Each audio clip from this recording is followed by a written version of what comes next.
Hello and welcome to this tutorial looking at job scheduling within Traffic Live. Let's take a look at the contents of this tutorial.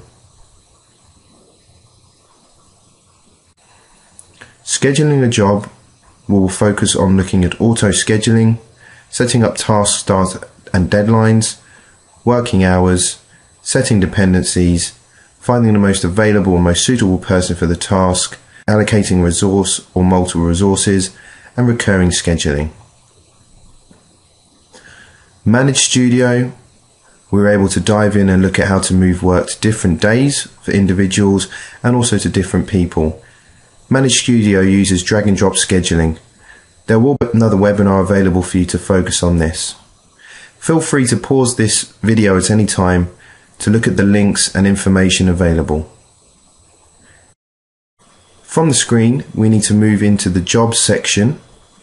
Let's go into Job Schedule to actually put people onto this task and assign multiple resource or single resource.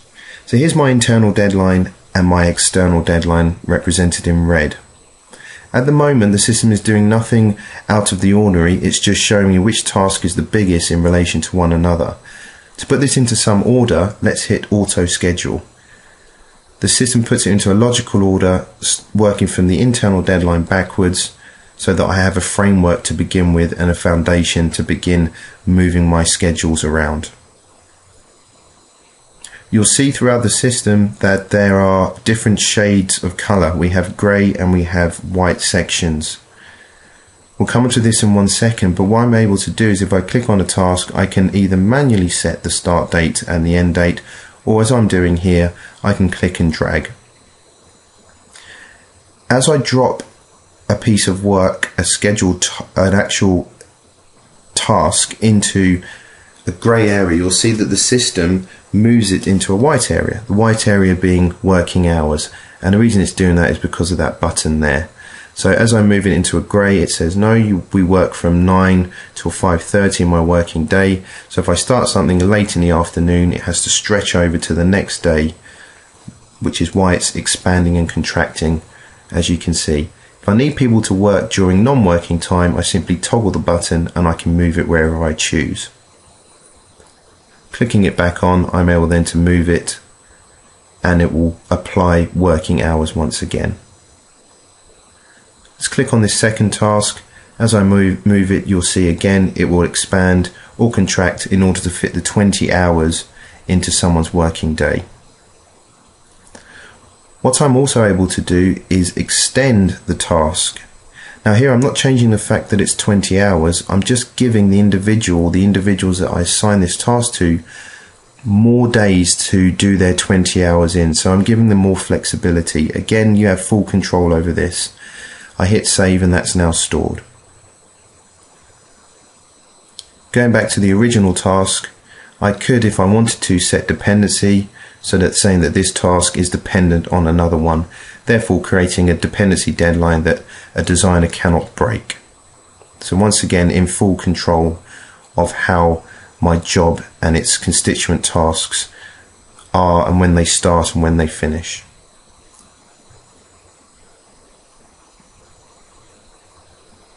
Let's move into staff allocation, which is where we now go, once we're happy with our task start and deadline and its setup, to find the appropriate people to actually do the work.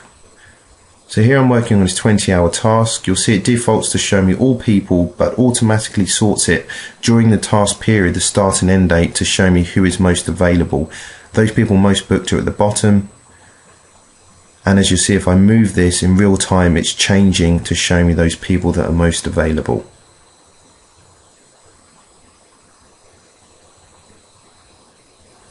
So in this instance, we really shouldn't be using the people at the bottom because they already have existing bookings. So as well as being able to see who's most available, I need to know who can actually do this type of work. So that's what the suitable option does. It allows me to look at those people that have the charge band web development set against them, again defined in the admin section.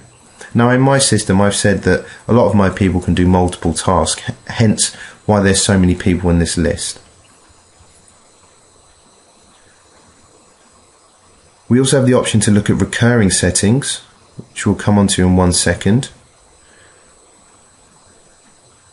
But let's take a look here. Here's the full allocation of 20 hours. If I'm happy for a particular person, in this case John Belushi, to do the full 20 hours, and I want him to start at the beginning of the task, because that button is switched on, when I simply double click, it will apply John Belushi for the full 20 hours.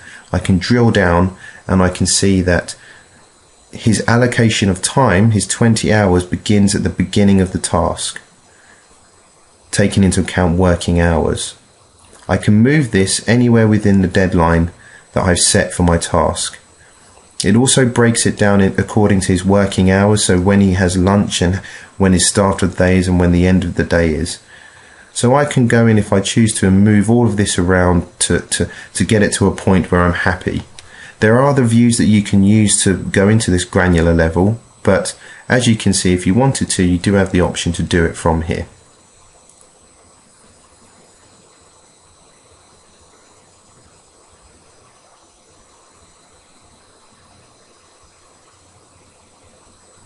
Let's delete John Belushi and take a look at how we can apply more than one person to a particular task. So rather than John Belushi doing the whole 20 hours, let's change that now, and let's say we want him to do 11 hours. I'm happy for him to start at the beginning, so I double click, and you'll see that it says John Belushi is 11, unallocated is 9 hours, so still 9 hours to allocate. I change that to the remaining 9 hours, and I can now choose another person, in this case Steven Gerrard. Now I don't want Steven to start at the beginning, so if I toggle that off, I'm now able to drag and drop where exactly I'd like Steven to start. So a few hours after John has finished, Steven will then be allocated his part of the task so that he can start, but I may have them working in tandem, so again it's just a case of moving it until I'm happy with the setup of this particular task.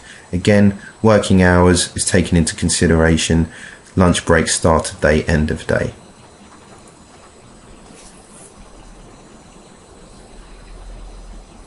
I can also drill down and find people that belong to specific staff groups, which again is defined in the admin section. So it just helps to filter and find the people. Maybe for a particular client you use specific people. Now I'm going to delete the allocations we had set and look at some of the additional tools available for scheduling. Another feature available within Traffic Live is the ability to apply recurring scheduling. Select recurring settings to choose what particular days during the life of the task you want the person to be working on. Then state the duration and the start time that you want the people to work on this task, taking into account the allocation length. Apply recurring scheduling is ticked, and then when I double click on this particular person, in this case Steven Gerrard, you should see that for that period of time, 9 till 3 with a lunch break, then 1:30 till 3 o'clock, during the course of that particular task, the recurring setting has been applied. I hit save and that's stored. Note everything has gone to approved. In this case that means straight away it goes into the designer's calendars. You are able to set this to pending under admin if you so choose. Let's jump into My Traffic, the actual calendar, and let's go to that particular date, and you'll see there the work placed into the particular person's diary ready for them to work on and log time against. Let's go into a new tab and look at Manage Studio.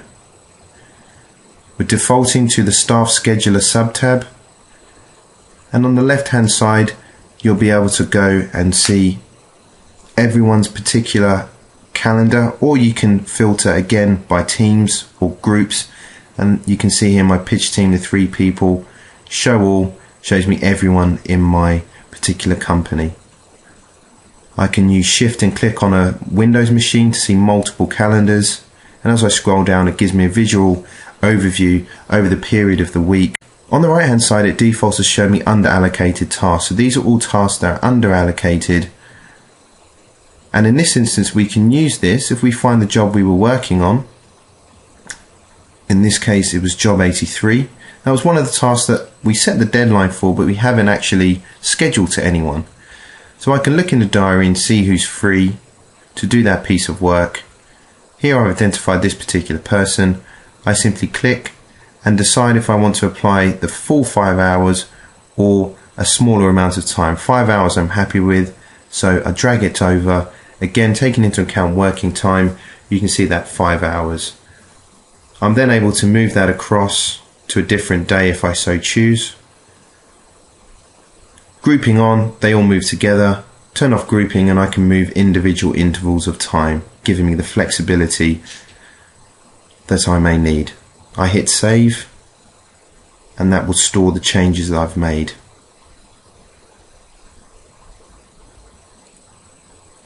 It may be the case that this particular person cannot do the work on that day, so I can move it over to another person's diary using Control on a Windows machine, and the work has simply moved to another person, once again giving me the flexibility that I may need to manage these schedules.